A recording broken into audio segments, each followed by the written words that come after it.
Hello everyone, this is Walking Problem. Um, I just watched this video essay by FilmSpeak. Um, he talked about why the Eternals is not good, the Eternals movie, and he raised up a lot of points which I actually agree that the Eternals is a rather flat movie.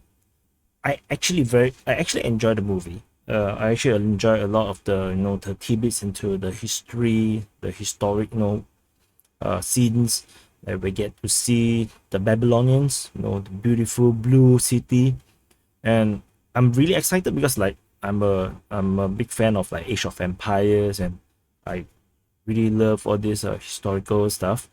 However, the movie is flat, and certain parts of the movie is really a bit weird, like how certain plots are being forced through, how the characters fall in love like out of the blue. It and I agree with Film Speak that a lot of the a lot of the things are not really fleshed out properly. And despite the movie is actually really long, but it's still insufficient to flesh out.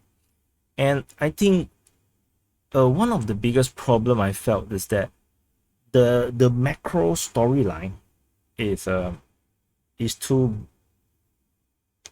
how would I say, unrealistic, or it doesn't make sense.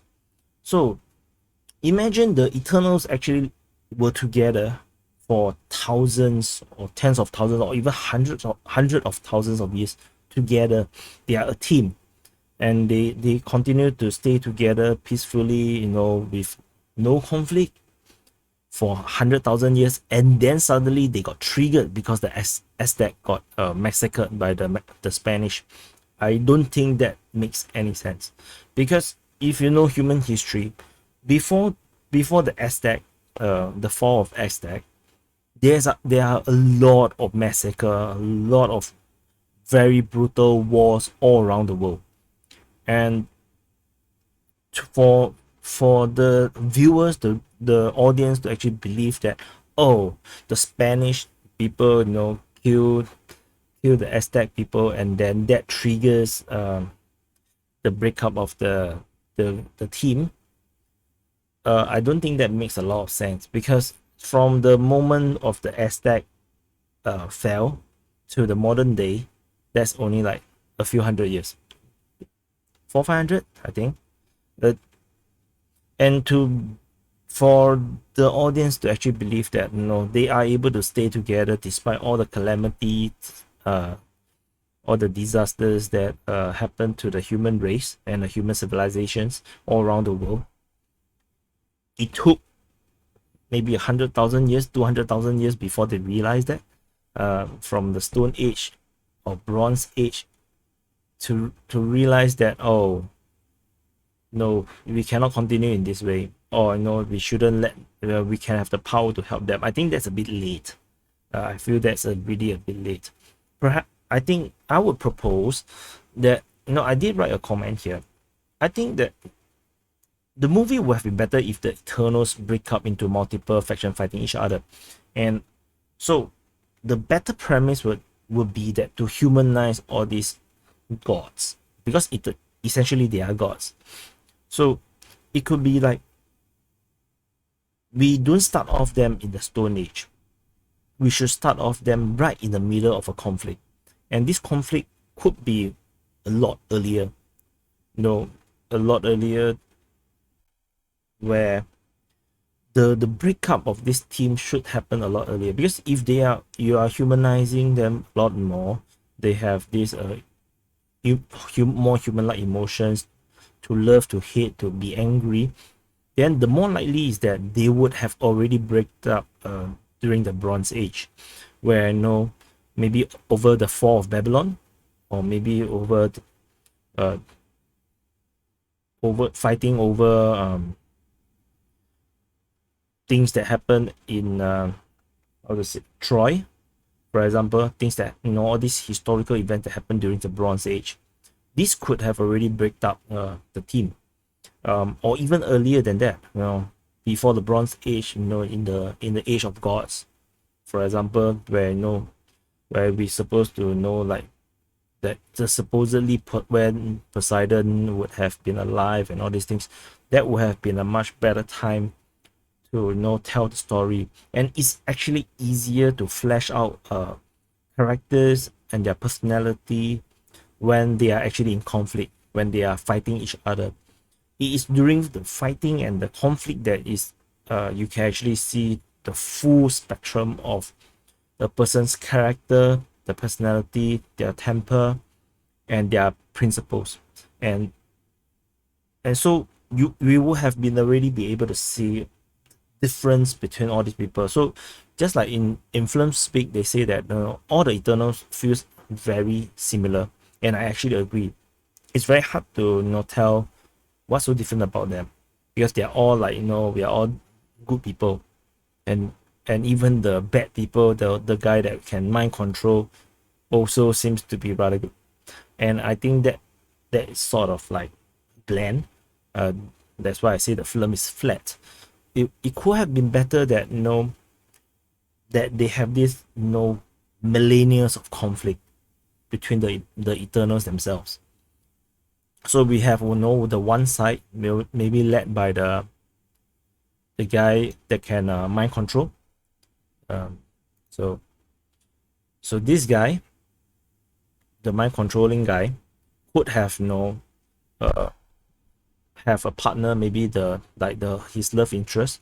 So maybe these two um, could have been the ones that wanted to control the humans, or they wanted to rule the humans. So they may assume different uh, characters or monarchs or kings or dictators throughout history, manipulating human events. Then they could have the opposing side that constantly opposing them. Maybe they don't fight in the more kinetic sense, but they fight in the strategic sense. Like maybe we can have the people who actually, what I call them, only wanting to support them. So we can have the technology guy. Maybe the guns guy, and maybe even and maybe the main character, this girl, I call it the transmuter girl, who actually able to touch things and transmute it into something else. So these two character would be they can actually help humans directly, turning stone to gold or creating materials that they do not have.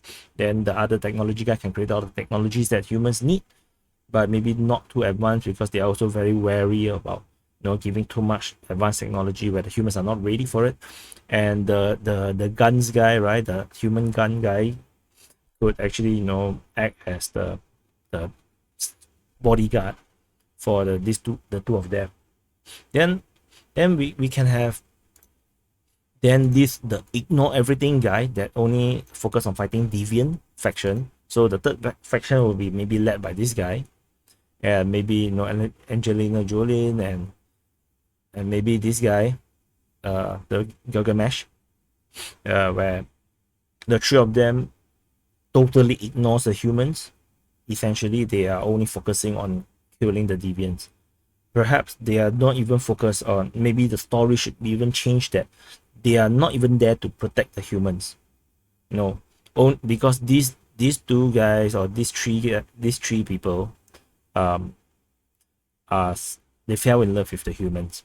So instead of the Eternals coming to Earth exclusively trying to help human beings, but perhaps the original mission was just for them to come to Earth and destroy the deviants. And maybe the what was told to them was that make sure that the intelligent life survive, but your aim is to kill the deviants. And maybe Angelina Jolie and the Superman guy and Gilgamesh, just focus on this mission exclusively. And then we have the then after that we will have the healer. Yes, then there's the final group. The fourth group is actually the led by the leader that was in the movie.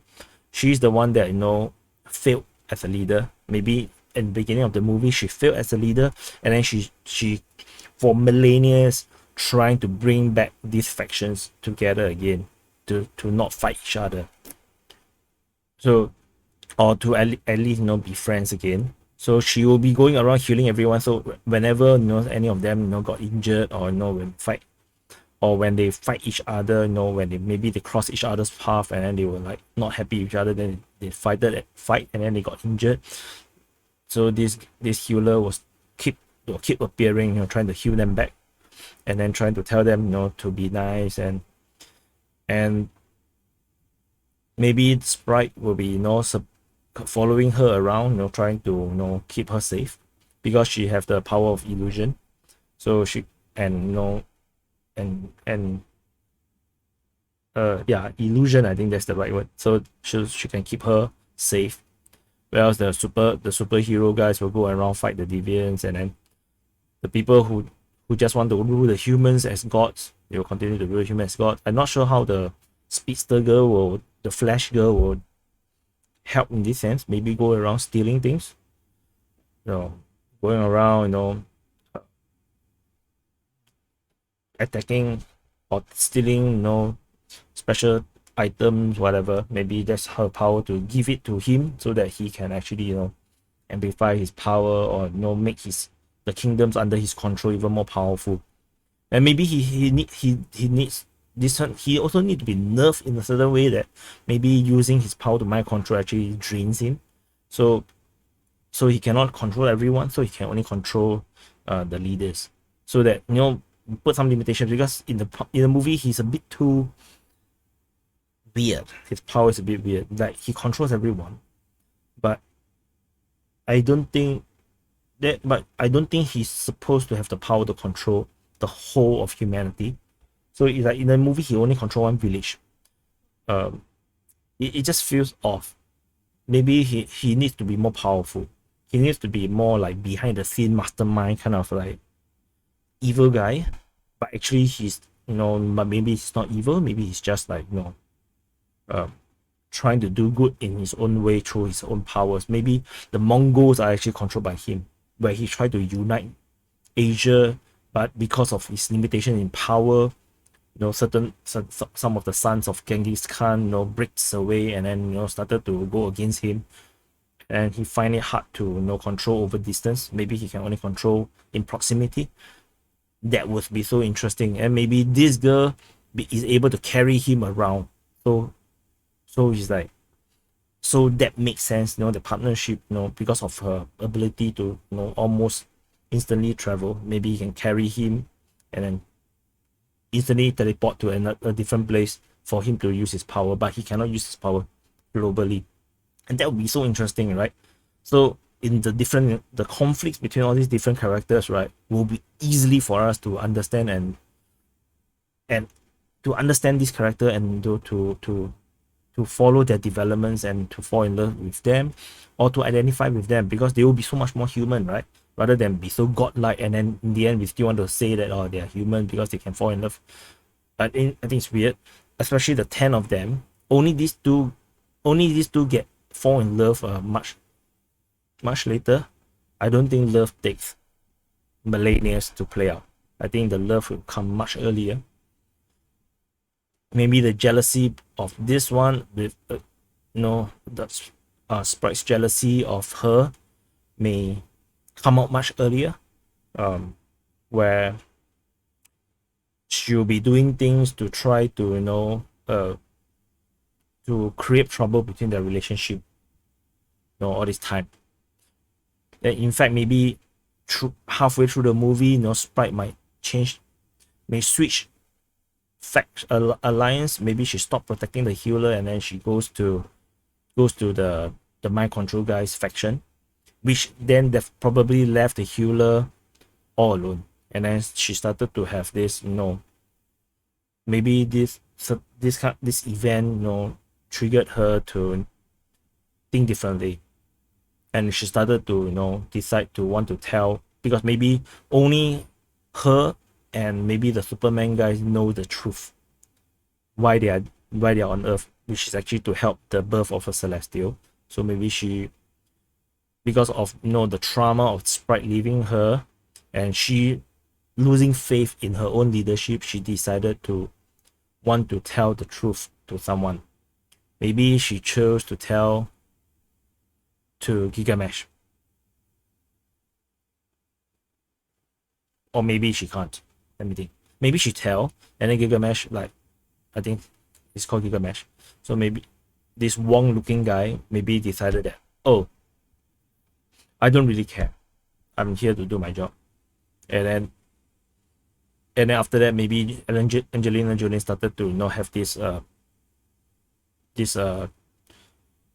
mental issue, right? So she start to her mind start to fail, and then he's he all he cares about is Angelina Jolie, and no she and maybe by that time the deviants are already all died out. So rather than bringing the deviants to come back as another enemy in the very last scene, I think that's a bit weird. In fact, I think the deviants could have been all fought and defeated much earlier. So rather than have this weird plot where the deviants starting to evolve and able to take the power of the healer, I think that's a bit weird. It just truly feel forced. So instead, we can have the deviants actually truly got defeated, and then these two decided to retire. So Gilgamesh just bring Angelina Jolie into Australia as per show to try to heal, and thus he ignores what the healer have to say to him, because he will just say that whatever, as long as the mission is done, I just got to bring Angelina Jolie, Athena, I believe the name in the movie, to off this planet and try to heal her, and maybe that's all he cares. That will so humanize him, right? That will humanize him so much, and Angelina Jolie will be just like a dementia stricken old woman, in a sense, where she becomes a liability to him, and then he just want to love him and take care of love her and take care of her. So the healer have no choice. She decided to go to the loving girl and tell her the truth. And maybe these two is maybe she wanted to tell this entire faction, but she haven't managed to find these two. She only managed to find her. Maybe she's a bit more easier to find than whatever reason. So she told her, but then the Superman guy overheard, or because he also retired essentially, because he already destroyed all the deviants, so he's just hanging around her because they are in love, but he do not really approve of the things that she's doing, because he know the truth about why they are on Earth, and then he just keeping quiet, and then just let this girl enjoy whatever she's doing. And then after that, he saw that this girl, this healer came and told her the truth, and then they have a fight. But since she can't really fight, she got murdered, and then their relationship strained because she saw him kill her with her own eyes. So rather than in the plot where this very weird plot of him pushing her into the deviants and then use the deviants as an excuse for killing her, I think that is so weird. It doesn't make, it feels really weird. Like, she's an eternal. Even if she can only heal, she should be able to fight better. So, rather than, all this very one-dimensional way of fighting each of them, then maybe they have much better abilities of fighting, but she got killed in front of her, and then their relationship immediately strained, and then he feel very heartbroken. Then he have this conflict, you see, between duty of keeping to what he's supposed to do, and and his love for the transmuter girl. And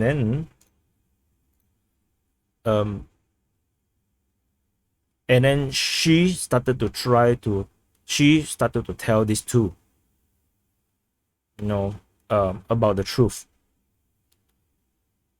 and these two started much earlier to build a device, something like, I think whatever he did was like a 10 ring kind of thing.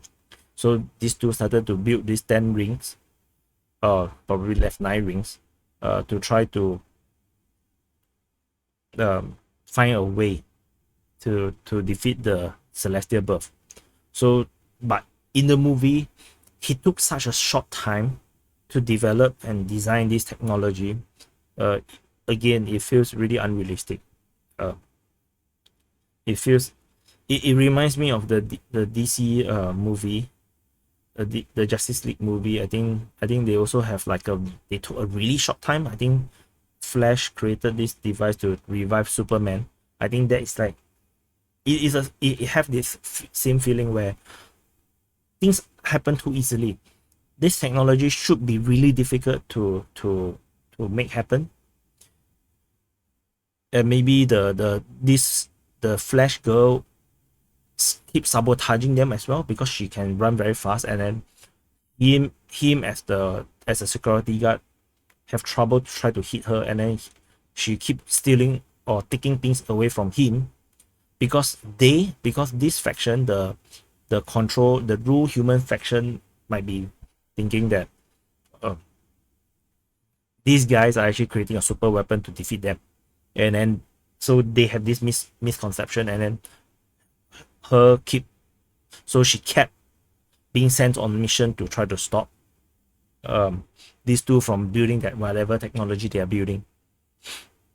Then this girl go try to find this faction, which is the Sprite plus the Flash girl and plus this controlling mind controller guy. But mind control guy maybe is very elusive, because he because his ability is actually strategy. Maybe he always hide in the shadows, so it's really hard to find him, and he's always protected by a lot of layers of human bureaucracy and layers of human protection.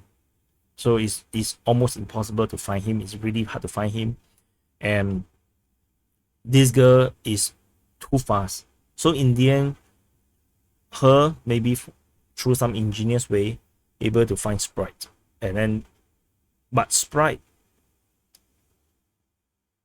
So at this point of time, I already say that Sprite constantly do something to try to break these two apart, and then so that already established actually Sprite have love for the Superman guy, which is something that was done very poorly in the movie. So because it's like, oh, it's just being mentioned by the Indian guy, and that is really unsatisfying in the movie, because it's like, what? In the movie when I was watching, was like, oh, okay, whatever you say. So but in my version, it could have made it so much clearer, because we can visually see that she's jealous and she constantly sabotaging the two of them. Maybe she transformed herself into him to say some nasty thing to her, over the millennia, or do some weird stuff, or try to act like him and then kill some humans and then make her angry, and then the real him come and like, what the fuck happened?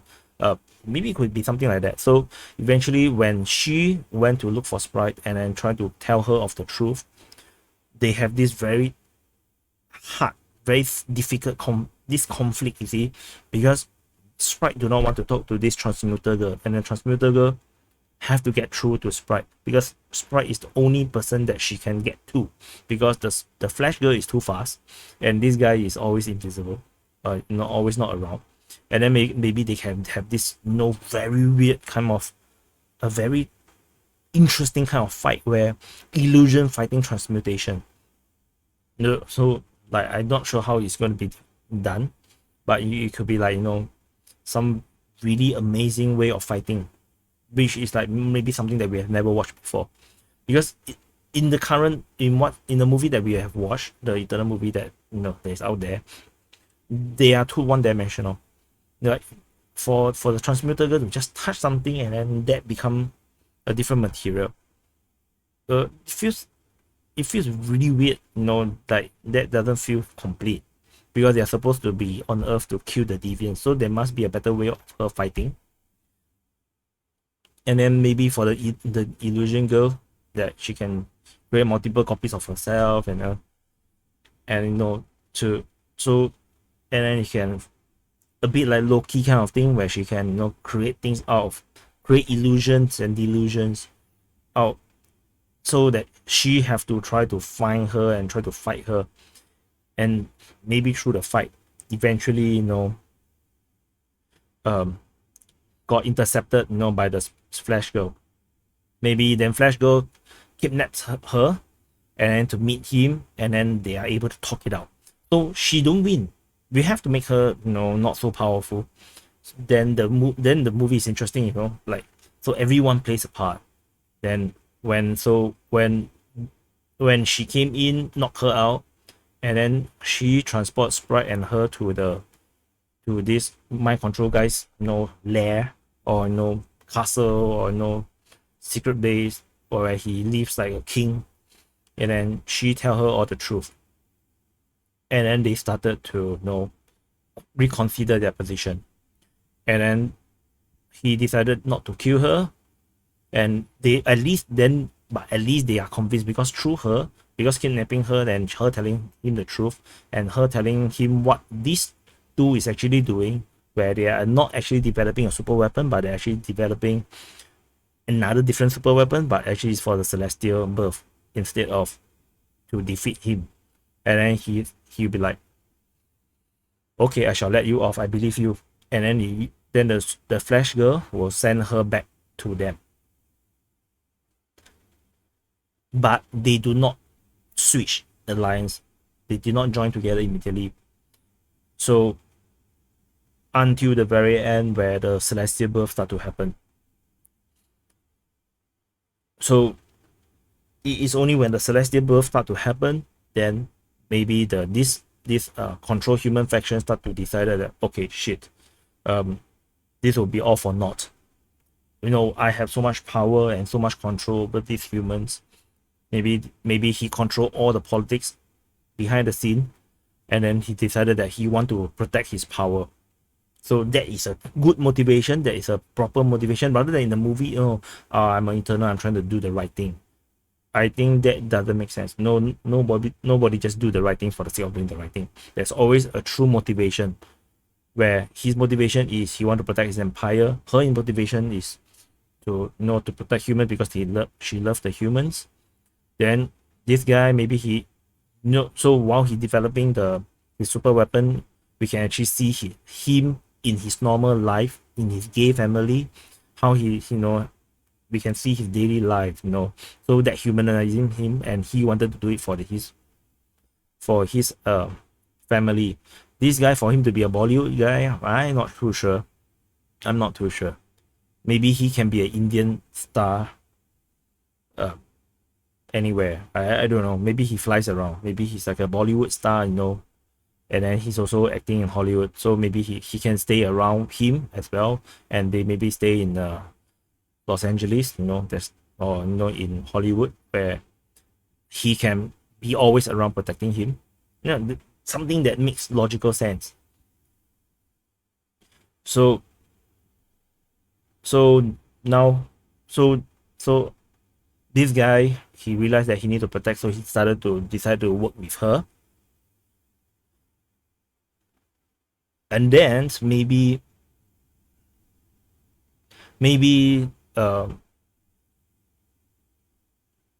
Angelina Jolie went rogue. Maybe she went nuts, went crazy, and started doing something that I'm not sure what maybe doing something really terrible, that forces Gilgamesh to take the side of the anti-celestial. Maybe it's the celestial birth makes her even more crazy. Maybe the radiation or the effects of the birth causing her to go nuts.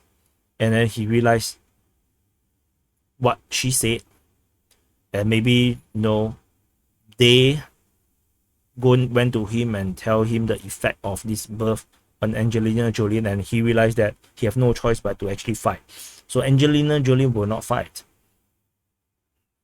So maybe they just give him the ring, and then maybe she don't fight at all.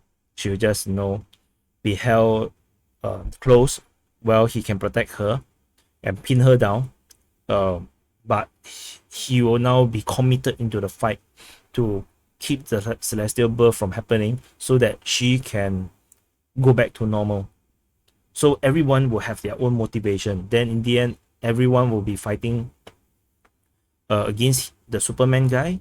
Well, Sprite turned again. So she will become like the betrayal girl, in this movie, where she first turned away from the healer, then now he turned away from the mind control guy because she loved the Superman guy.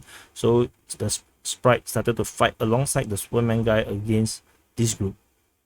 Whereas, maybe they need to set up this item, maybe some kind of antenna or satellite dish kind of thing, where they can amplify their power.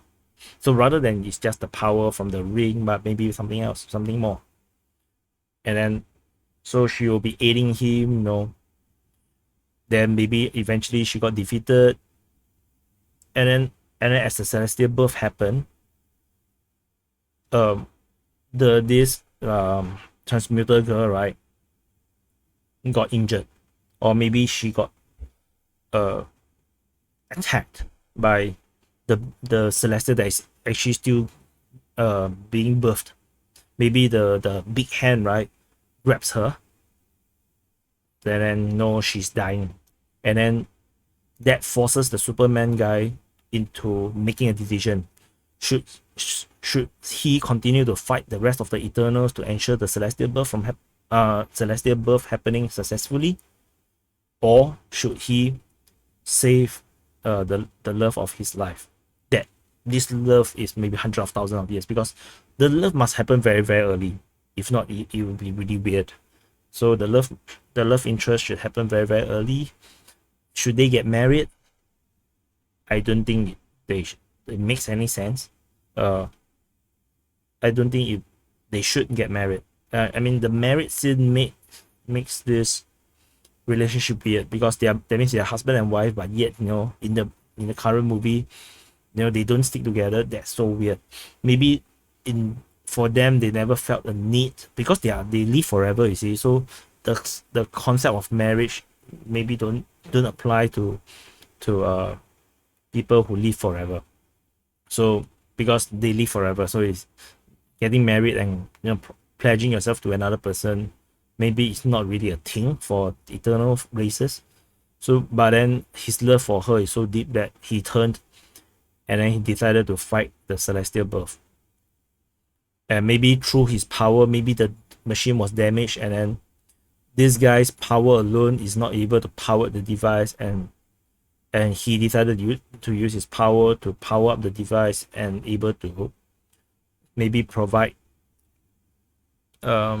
whatever thing. Maybe it's the same idea, to give this girl the power to actually turn the entire Celestial into marble, maybe. And maybe then that ends the movie, and that will be so complete. And not just that, you will continue the story with a semi villain kind of hero that's controlling from the background, and then you can have a few characters that all have their own story, and everybody can have a sense or relationship or identifying kind of ways to all the different characters, because they are all so different. I think that will be a much better movie. I'm sure that the director is good. Maybe she was stuck because the script given to her, she being forced to do the script in a certain way, because of, as we know, Marvel movies span across so many movies, and certain things have to have its continuity. So maybe she's stuck in that sense. But I believe that with my version of the story, I think it will flesh out all the characters so well, and then we are able to understand all 10 characters much better. Because if you separate heroes and separate 10 characters into hero, villains, and no side characters or no supporting characters, it's not too different from any other movies. The truth, a lot of movies have if you add all the villains and heroes all together and all the side characters, supporting characters, you have more than 10 sometimes. 10 characters is quite normal. So playing around with 10 Eternals is actually not that difficult. But if you want to put all 10 of them as heroes, I think that makes it so difficult. So instead, if you break them up into villains and heroes and supporting characters, and the person that trying to do all the good thing or right things, and then this dynamics between the different groups, we are able to know all of them very well. So this is my take on the Eternals. If you like this kind of video, do press like. That will indicate to me that this kind of this sort of videos is actually people want to listen to, people will be interested in, and then I will make more of such videos. And please subscribe especially, and I will see you in the next video.